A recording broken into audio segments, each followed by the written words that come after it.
When you get nominated for the Grammy with Nobody Knows, do you get a call from Clive? Congratulations for with No, Black country music artist. So, no. You know what I got? This is how I found out. And this was really, really interesting, bro. Like, because my manager at the time, his name was Mark, and he was like, this dude he did stuff. He was able to make some things happen for me that I'll never forget this one. He says, so I'm coming back to around to the Grammy because all of this has everything to do with it.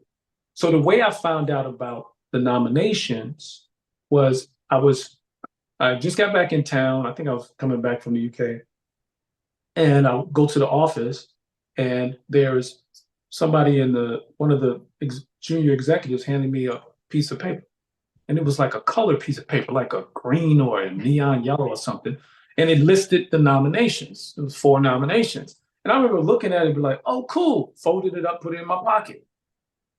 And the reason why I wasn't really thinking about it because I didn't make the album and say like, "Yeah, I'm gonna win a Grammy for this album."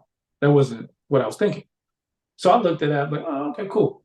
But I remember at some point when we shot Nobody Knows video, the second one, and my manager at the time said we were in New York City, and he said, "Hey, we gotta go to this meeting." But he didn't really tell me much. He was very vague. That's how he was, though. He wouldn't tell me much. And I don't know if it was his way of like of being afraid that I was gonna say no or some whatever. But he was like, eh.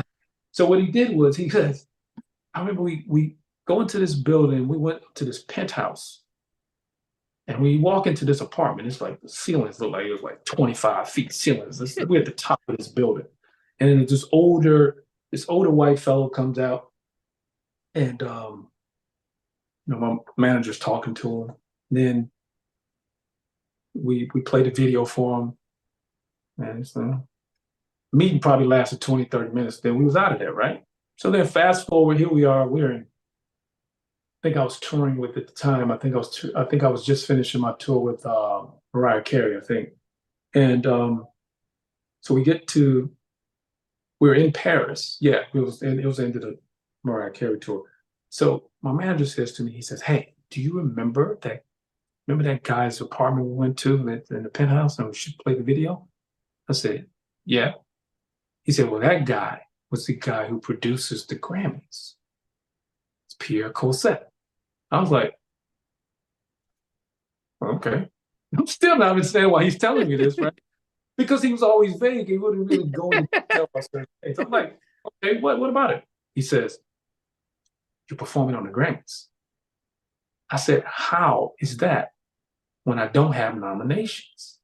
Because if you don't have a nomination, you're not supposed to be on that stage." mm, Now it's not like you breaking the law. That's just typically how it is. yeah.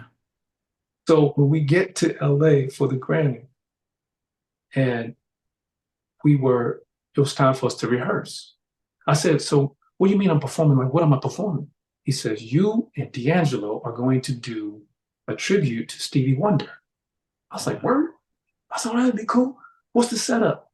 So me or D'Angelo don't know what's going on. We walk into this room, they slap some sheet music in front of us, talking about this is how it's going. I'm like, I can't read that. I don't read music. Oh, you Just don't play read by music. ear.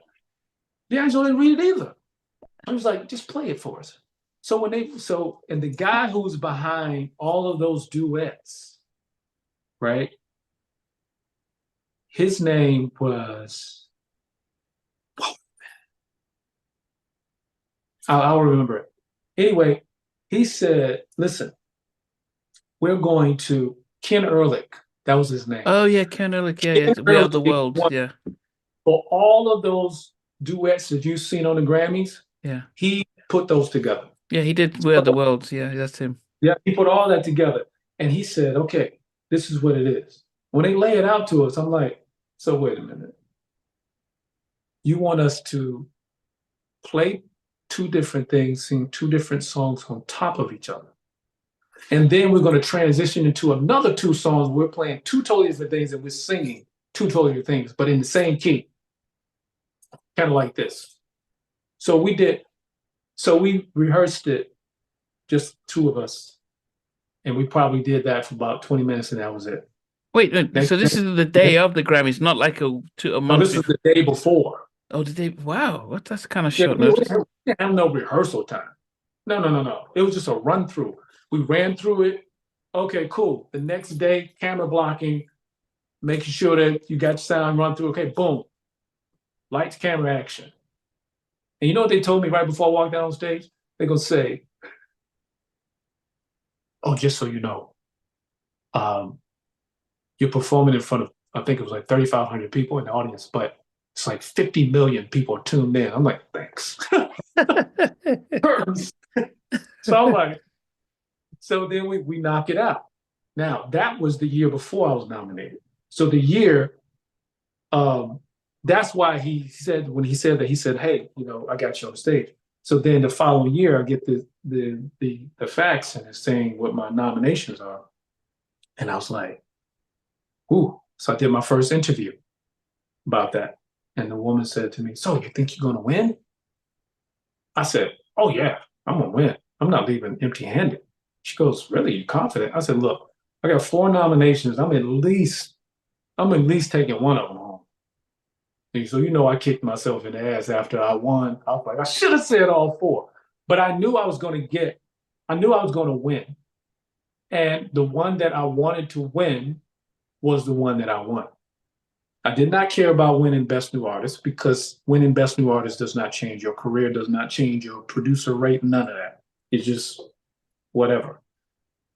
I didn't want to win for one song, which meant Like a Woman or Nobody Knows. I kind of knew I wasn't going to win Nobody Knows. Why? Because my boy Eric Clapton was in that category. Mm, You got Change the World with Eric Clapton and Babyface on it. yeah. Just leave that.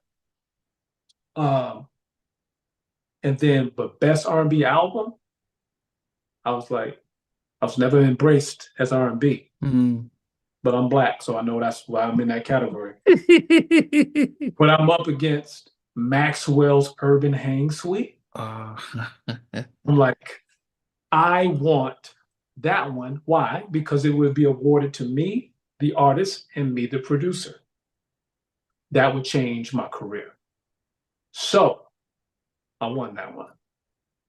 And when I won that one, I was like, then I got kind of nervous because I was like, what does this really mean? I know it's going to change my career, but in what ways? I was being realistic because I'm like, because right after I won, it didn't feel all that positive. Like I didn't feel a lot of positive energy around me winning. Mm. So I was just like, okay, this is kind of weird. Then I started to notice that when people wanted to work with me, they would be a little hesitant because you're a Grammy winner now, so they probably think you're going to charge too much. Mm. People, when you're working with different artists, once they know that you're a Grammy winner and you sold millions of albums, is like, a lot more intimidated. It was just weird. Like I didn't really see all of the beautiful positive energy around winning. And because there's no guarantees that come with the winning other than the fact that, okay, people are going to now refer to you as Grammy Award winning, blah, Yeah. blah. But it doesn't guarantee nothing. It's like, it doesn't mean that people have to pay you more. They can if they want to. But winning a Grammy, that Grammy win only means something to someone that it means something to. You know what I'm saying? If they don't want to work with you, they don't care if you were like a Grammy winner. Hey guys, thanks for watching. Thanks for being a part of Halftime Chat. Please remember to subscribe, share, and comment. But most importantly, why don't you become a member of Halftime Chat? We've got amazing videos, amazing perks, and being able to support the channel. But anyway, thanks for watching. Take care. I never participated in that category. And somewhere in between, for even loving us, on which I didn't miss you with. What was it like growing up? She's still making an impact on 4 houses down. I have a couple of pieces. Trying to get this one and that one. That works for you, but just for me, No. Okay, you okay? they don't understand what Jodeci Boys are winning all spirits. Play it. And all these guys, they all I mean, I love all different genres.